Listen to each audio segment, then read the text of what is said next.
several times before about ideological subversion. That is a phrase that I'm afraid some Americans don't fully understand. When the Soviets use the phrase ideological subversion, what do they mean by it? Ideological subversion is the process which is legitimate, overt, and open. You can see it with your own eyes. All you have to do, all American mass media has to do, is to unplug their bananas from their ears, open up their eyes, and they can see it. There's no mystery. There's nothing to do with espionage. I know that espionage intelligence gathering looks more romantic. It sells more deodorants through the advertising, probably. That's why your Hollywood producers are so crazy about James Bond type of thrillers. But in reality, the main emphasis of the KGB is not in the area of intelligence at all. According to my opinion and opinion of many defectors of my caliber, only about 15% of time, money, and manpower is spent on espionage as such. The other 85% is a slow process which we call either ideological subversion or active measures, активные мероприятия in the language of the KGB, or psychological warfare. What it basically means is to change the perception of reality of every American to such an extent that despite of the abundance of information, no one is able to come to sensible conclusions in the interest of defending themselves, their families, their community, and their country.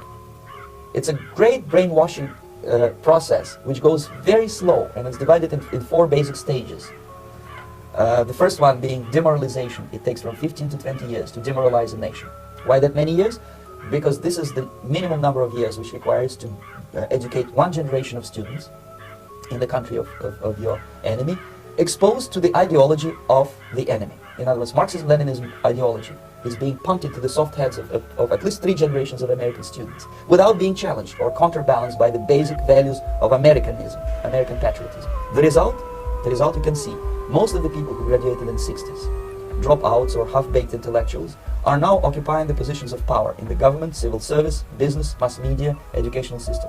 You are stuck with them. You cannot get rid of them. They are contaminated. They are programmed to think and react to certain stimuli in a certain pattern. You cannot change their mind, even if you expose them to authentic information, even if you prove that white is white and black is black. You still cannot change the basic perception and the logic of behavior. In other words, these people, the process of demoralization is complete and irreversible. To get rid of society of these people, you need another 20 or 15 years to educate a new generation of patriotically minded and common sense people who would be acting in favor and in the interests of the United States society. And yet these people have been programmed and, as you say, in place, and who are favorable to an opening with the Soviet concept. These are the very people who would be marked for extermination in this country? Most of them, yes. Simply because the psychological shock when they will see in future what the beautiful society of equality and social justice means in practice, obviously they will revolt. They will be very unhappy, frustrated people. And the Marxist-Leninist regime does not tolerate these people. They will join the links of dissenters, dissidents. Unlike in present United States, there will be no place for dissent in future Marxist-Leninist America. Here you can get popular like Daniel Ellsberg and filthy rich like Jane Fonda for being dissident, for criticizing your Pentagon. In future, these people will be simply squashed like cockroaches. Nobody is going to pay them nothing for their beautiful, noble ideas of equality. This they don't understand, and it will be the greatest shock for them, of course. The demoralization process in the United States is basically completed already. For the last 25 years. Actually, it's overfulfilled, because demoralization now reaches such areas where previously not even Comrade Andropov and all his experts would even dream of such a tremendous success. Most of it is done by Americans to Americans, thanks to lack of moral standards. As I mentioned before, exposure to true information does not matter anymore. A person who was demoralized is unable to assess true information. The facts tell nothing to him.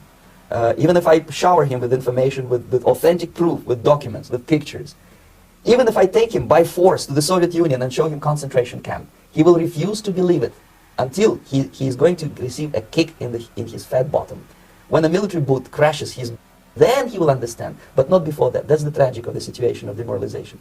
So basically America is stuck with demoralization, and unless, even if you start right now, here, this minute, you start educating new generation of Americans, it will still take you 15 to 20 years to turn the tide of ideological perception of reality back to normalcy and patriotism.